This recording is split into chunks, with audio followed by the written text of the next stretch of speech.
Good to see you. Good to be with you today. Just a quick reminder, there is no meal tonight. We apologize for that, but sometimes things are out of our control, so no meal tonight. No meal the next Wednesday night either, as we get close to Thanksgiving.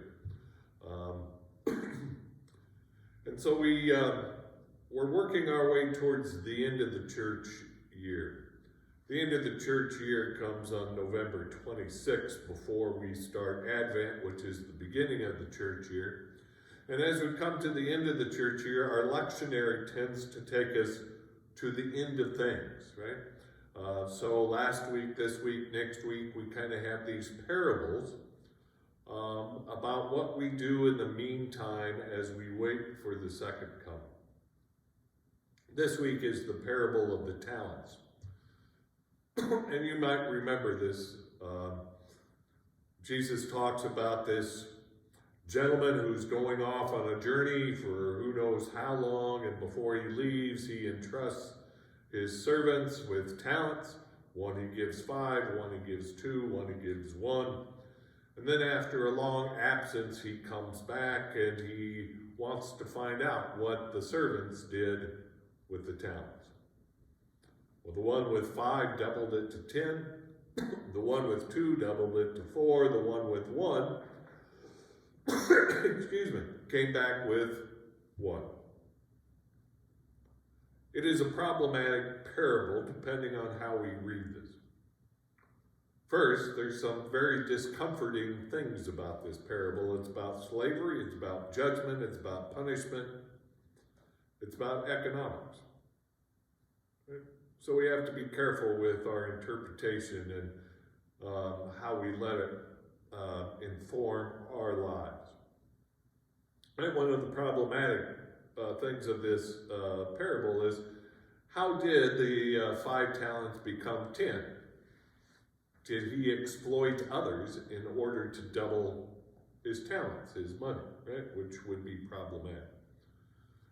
The master's response to the third just doesn't sound like Jesus. Jesus is very harsh to that third one. Right?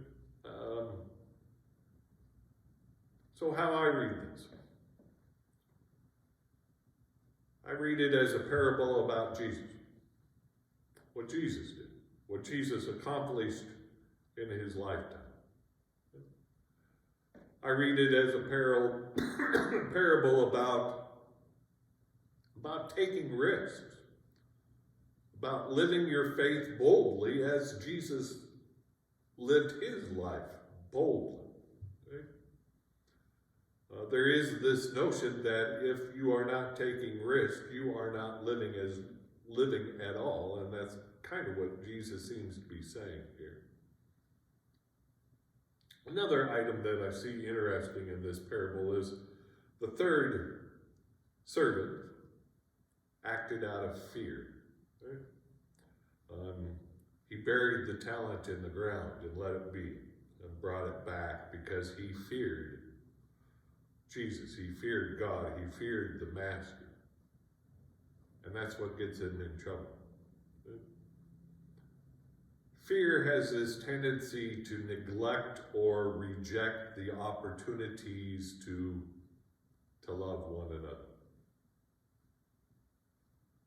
So sometimes we need to ask ourselves, how much goodness are we burying in the ground?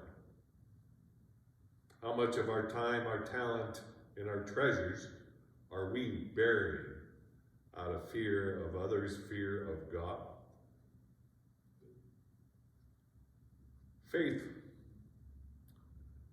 Faith should be this grand adventure of life. Not something that we hold too tightly to, not something that we try to hide, not something that's done in fear and obligation, but this grand adventure of life. And discipleship should be about this high-risk venture.